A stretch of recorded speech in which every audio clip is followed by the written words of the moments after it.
तो हमारे YouTube channel में एक बार फिर से स्वागत है आप सभी का। हमने पिछले वीडियो में पढ़ा था महाजनपद के बारे में कि कौन कौन से महाजनपद थे और कौन कौन से जनपद थे, राजस्थान के अंदर कौन सा जनपद था और किस जनपद की राजधानी और महाजनपदों के बारे में पढ़े थे हम। आज हम पढ़ेंगे मौर्य वंश के बारे में। मौर्य वंश के बारे में कि मौर्य वंश स्थापना किस प्रकार से हुई, उससे कौन कौन शासक हुए और उस समय किस महाजनपद का बोलबाला था मौर्य साम्राज्य के अंदर।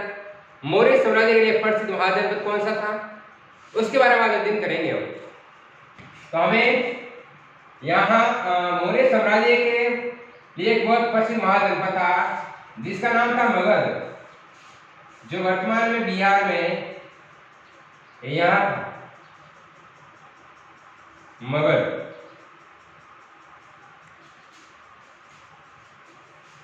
जिसकी राजधानी थी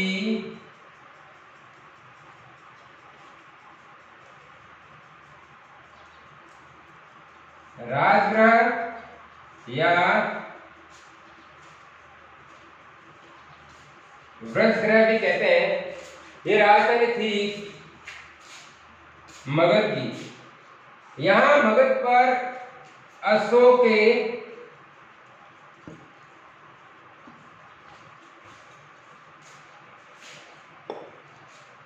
सम्राट प्रसिद्ध हुआ था मगध के महाजनपद में। ये मगध महाजनपद है मौर्य साम्राज्य के लिए प्रसिद्ध था। अर्थात मगध महाजनपद पर मौर्यों ने अपनी स्थापना की थी और मगध की राजधानी राजगढ़ को बनाया था और ये वंश था मौर्य साम्राज्य।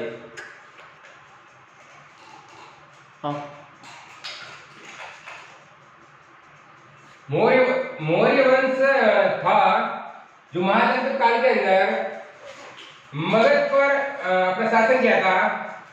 मगध का जो आविर्भाव हुआ था उस समय हर एक वंश शासन कर रहा था। हर एक वंश के समय मगध साम्राज्य के आविर्भाव हुआ था। अब आविर्भाव हुआ तो मगध पर जो मौर्य साम्राज्य की स्थापना हुई थी वो हुई थी ईसा पूर्व 326 ईस्वी में। मगध साम्राज्य की स्थापना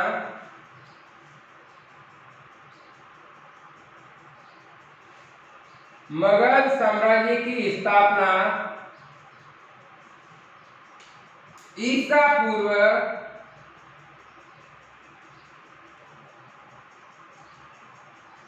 326 ईस्वी में मगध साम्राज्य की स्थापना हुई थी। और जब मगध साम्राज्य की स्थापना 326 ईसा पूर्व हुई थी उस समय मगध पर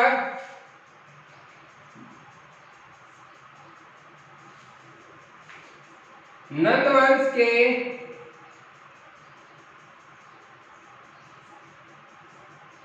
शासकों का शासन था। नंद वंश के शासकों का शासन था जब मौर्य साम्राज्य की स्थापना हुई थी। और मौर्य साम्राज्य की स्थापना नंद वंश के शासक धनानंद की हत्या करके 326 ईसा पूर्व में मौर्य साम्राज्य की स्थापना हुई थी। अब धनानंद के समय यूनान का शासक था सिकंदर, वो भारत का आक्रांता था और धनानंद एक निर्बल शासक था। और निर्बल शासक होने के नाते मगध की जनता थी वो परेशान हो गई थी विदेशी आक्रमणों से। उस समय कौटिल्य के जो शिष्य थे चंद्रगुप्त,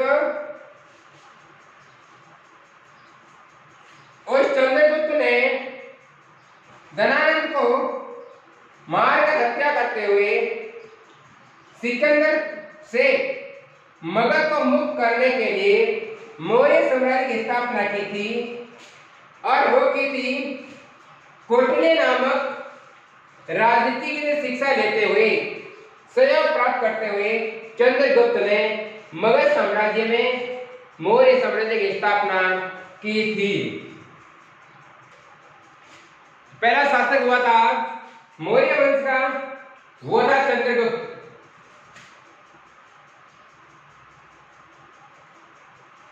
चंद्रगुप्त मौर्य, और चंद्रगुप्त मौर्य का शासन काल था 322 ईसा पूर्व से लेकर के 298 ईसा पूर्व। ये था चंद्रगुप्त मौर्य का शासन काल था।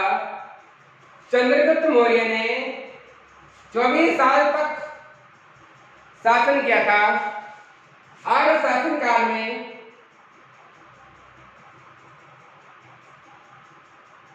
धनानंद को पराजित करते हुए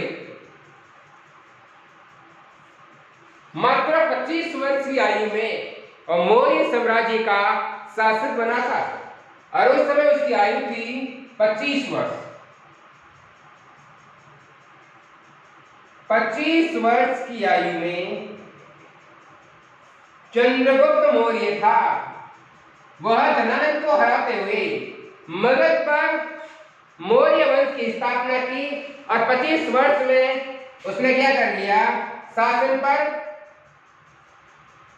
बैठ गया और अपना शासन चलाते हुए, जब शासन चलाते हुए और बहुत ही कम उम्र में शासन चलाने में निपुण थे। उस समय एक यूनानी शासक था सेल्यूकस निकेटर। सेल्यूकस निकेटर था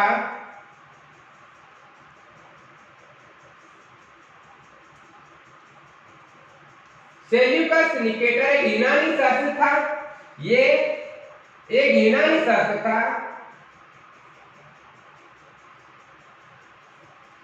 चंद्रगुप्त मौर्य ने 305 ईसा पूर्व में सेल्यूकस निकेटर को पराजित कर दिया। 305 ईसा पूर्व में चंद्रगुप्त मौर्य ने सेल्यूकस निकेटर को पराजित कर दिया। वो क्या, 305 ईसा पूर्व में। सेल्यूकस जब युद्ध में 305 ईसा पूर्व में चंद्रगुप्त से हार गया था, उस समय सेल्यूकस निकेटर ने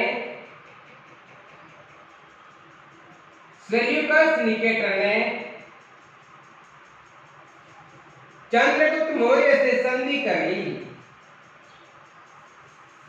और संधि किसी की, सेल्यूकस निकेटर पराजित होने के बाद चंद्रगुप्त मौर्य से संधि के द्वारा 500 हाथी लिए थे। संधि में 500 हाथी चंद्रगुप्त मौर्य ने सेल्यूकस निकेटर को भेंट किए थे। इनसे इस बड़ी भेंट से सेल्यूकस निकेटर बहुत प्रसन्न हुआ, और सेल्यूकस निकेटर प्रसन्न होकर के अपनी एक लाडली पुत्री थे जिसका नाम था हेलेना, पुत्री थी जिसका नाम था हेलेना, और ये हेलेना पुत्री थी सेल्यूकस निकेटर की। और हेलेना का विवाह भी चंद्रगुप्त मौर्य के साथ कर दिया। सेल्यूकस निकेटर ने हेलेना का विवाह चंद्रगुप्त मौर्य से कर दिया।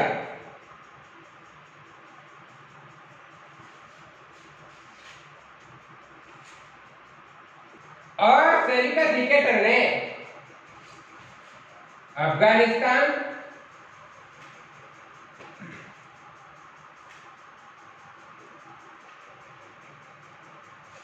बलूचिस्तान और तीसरा है सिंध का क्षेत्र, ये तीनों ही क्षेत्र चंद्रगुप्त मौर्य को भेंट कर दिया। अफगानिस्तान बलूचिस्तान सिंध को भेंट करने के बाद अपना एक राजदूत था सेल्यूकस निकेटर का, और राजदूत का नाम था मेगास्थनीज। मेगास्थनीज राजदूत को चंद्रगुप्त मौर्य के दरबार में भेजा। यह भेजा था सेल्यूकस निकेटर ने चंद्रगुप्त मौर्य के दरबार में, जिसका नाम था मेगास्थनीज। और एक तमिल ग्रंथ थे, तमिल ग्रंथ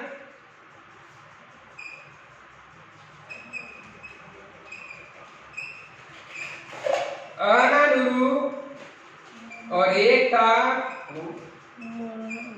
मुर्नानुरु। अहनानुरु और मुर्नानुरु दो तमिल ग्रंथ थे, और इससे विदित होता है कि चंद्रगुप्त मौर्य ने दक्षिणी भारत में या दक्षिणी भारत पर भी आक्रमण किया था। और ये ग्रंथ बता रहे हैं अहनानुरु और मुर्नानुरु, ये दोनों तमिल ग्रंथ है। पर आक्रमण किया था, और ये ग्रंथ है अहनानुरु और मुर्नानुरु। और अंत के अंदर एक वृद्धावस्था में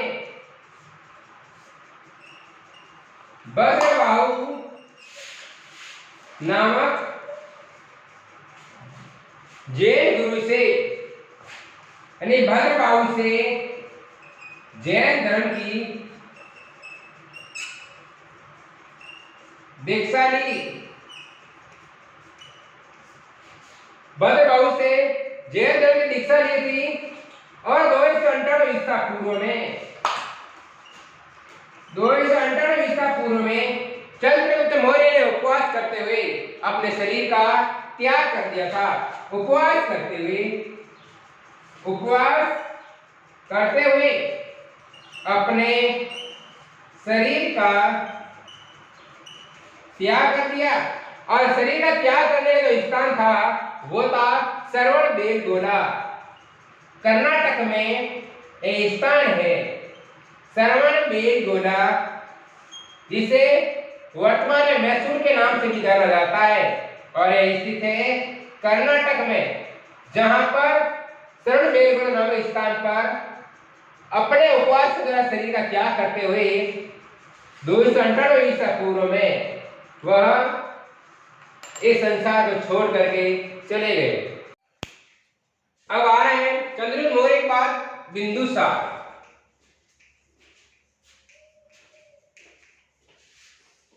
बिंदुसार चंद्रगुप्त मौर्य के बाद मौर्य वंश का उत्तराधिकारी बना था, वो था बिंदुसार, जो चंद्रगुप्त मौर्य का उत्तराधिकारी था। और इसका शासनकाल था 298 ईसा पूर्व से लेकर 272 ईसा पूर्व तक। बिंदुसार ने मौर्य साम्राज्य पर शासन किया था, और 298 ईस्वी में जब अरबों से शासन किया था बिंदुसार ने, तो बिंदुसार को कई नामों से भी जाना जाता है। और यूनानी शासकों ने तो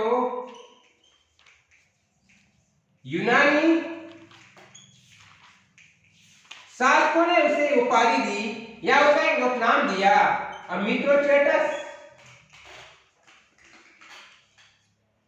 अरे यूनानी शासकों ने बिंदुसार को मित्रोचेटस के नाम से भी जानते थे। और वायु पुराण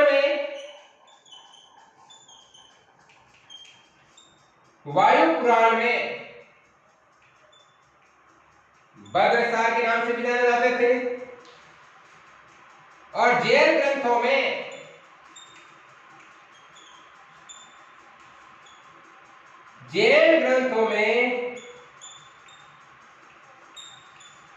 सिंहसेन के नाम से भी जानते थे।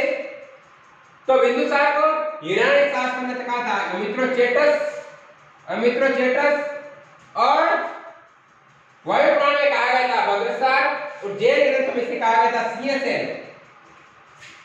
बिंदुसार के समय तक्षशिला में दो विद्रोह हुए थे, दो विद्रोह हुए थे, जिसका दमन करने के लिए बिंदुसार ने सबसे पहले अशोक को भेजा और उसके बाद भेजा था सुसीम को। पहले अशोक को फिर सुसीम को, अर्थात तक्षशिला में जो दो विद्रोह हुए थे उन दोनों का दमन करने के लिए बिंदुसार ने अशोक और सुसीम दोनों को भेजा था।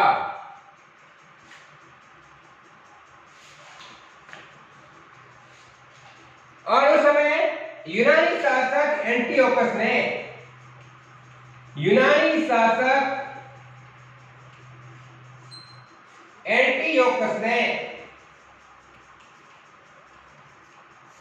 बिंदुसार के दरबार में एक राजदूत भेजा था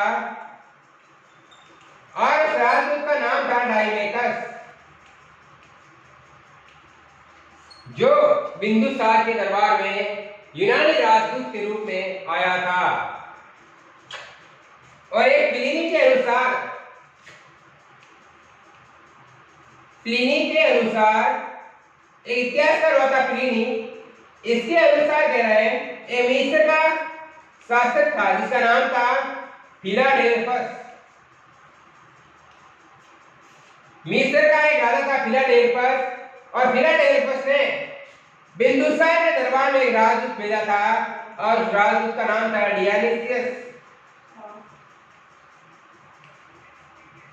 डियोनिसियस था, जो मिस्र के राजा फिलाडेल्फस ने डियोनिसियस को राजदूत बना करके बिंदुसार के दरबार में भेजा था। इस प्रकार से बिंदुसार ने भी मौर्य साम्राज्य में अपना योगदान दिया था 298 ईसा पूर्व से लेकर के 272 ईस्वी तक। इस प्रकार से हमारा ये बिंदुसार का टॉपिक था और मौर्य साम्राज्य की स्थापना के बारे में था और चंद्रगुप्त मौर्य के बारे में था। अगले वीडियो में हम पढ़ेंगे मौर्य साम्राज्य के सम्राट अशोक के बारे में और उसके महत्वपूर्ण युद्ध कलिंग के बारे में पढ़ेंगे अगले वीडियो के अंदर।